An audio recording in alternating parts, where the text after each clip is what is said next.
The closely watched Republican Senate primary in Texas is not over yet. We told you we were going to do another 10 weeks of this. Incumbent Senator John Cornyn maintains a slight lead over Attorney General Ken Paxton, according to an Associated Press projection.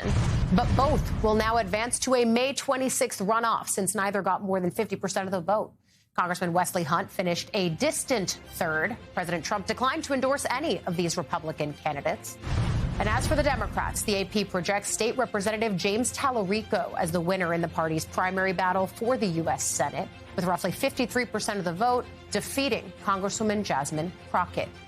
That projection comes following a complication with polling sites in Dallas County yesterday, a key area where Crockett needed to turn out votes. It prevented some votes from being immediately counted. Want to bring in now, live from Dallas, Texas bureau chief for the New York Times, J. David Goodman. David, this was a huge primary. I learned a lot by going down and doing reporting there.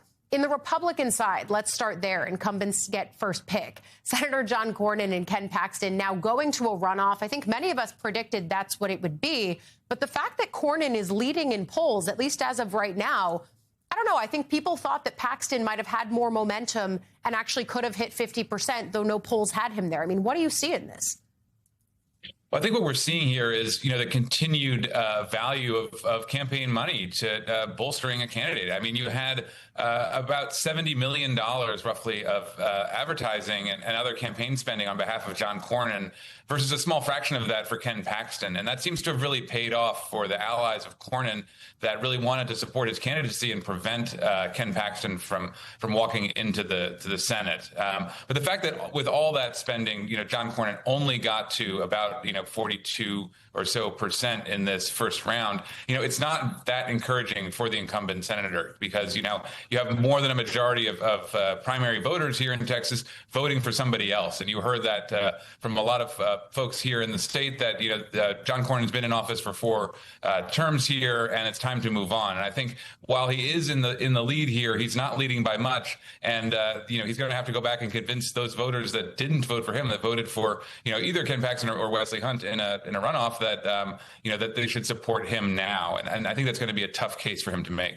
Yeah, it's not exactly clear that Wesley Hunt voters immediately go into the Cornyn column, especially as the Republican Party and what it means to be a Republican is sort of changing around him. And that's the true test on the Republican side.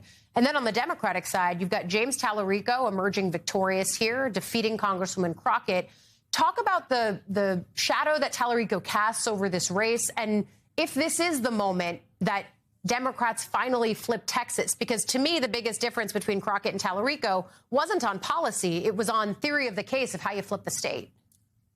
Yeah, that's exactly right. I mean, there's really no daylight between these two candidates when it came to where they stood on issues. But when it came to what they thought, was the best method for winning Texas in 2026, that's where they really diverged. And, Jasmine Crockett's theory was that she could turn out the base in a way that would rally new people to the polls and overwhelm Republicans. But it turned out that she wasn't able to do that even in a Democratic primary. And James Tallarico, what he was trying to do is offer something different to middle of the road voters who, may not really love the Democratic Party, but have soured on Republicans and are looking for something different. He offered a kind of a unity message, but also a message of like a return to decency and normalcy. And that was the pitch that he made. And he seems to have won over voters, not just in his area of Austin, where he's a state representative, which he did in large numbers, but he also won through the Rio Grande Valley down in, along the border with Mexico. Heavily Hispanic areas tilted towards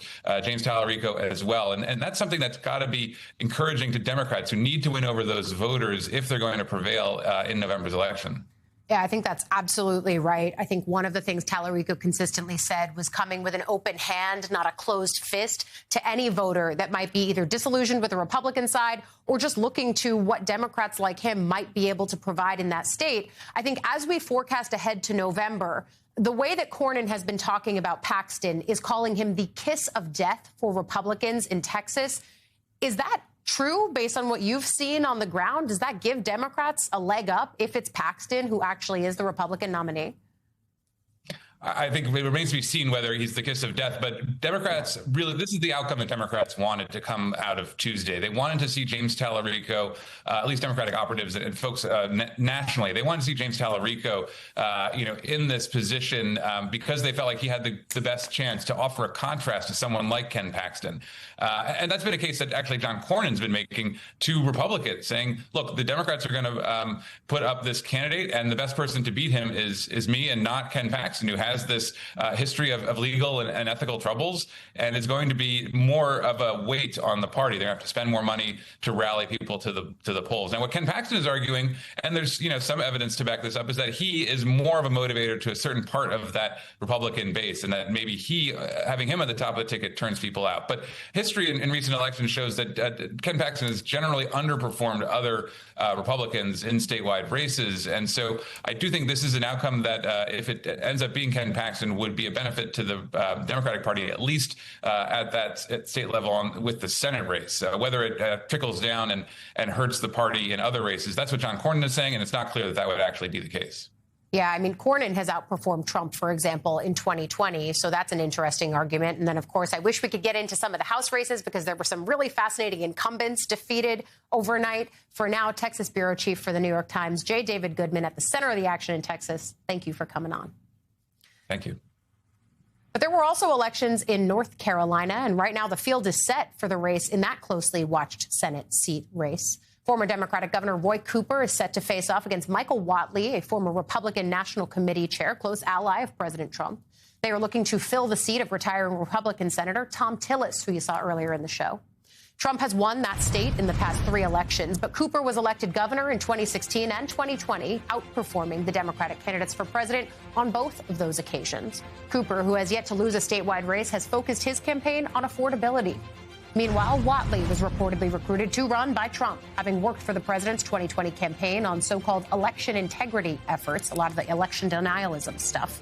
Already, Whatley has attacked Cooper's record and claims the Democrat is soft on crime.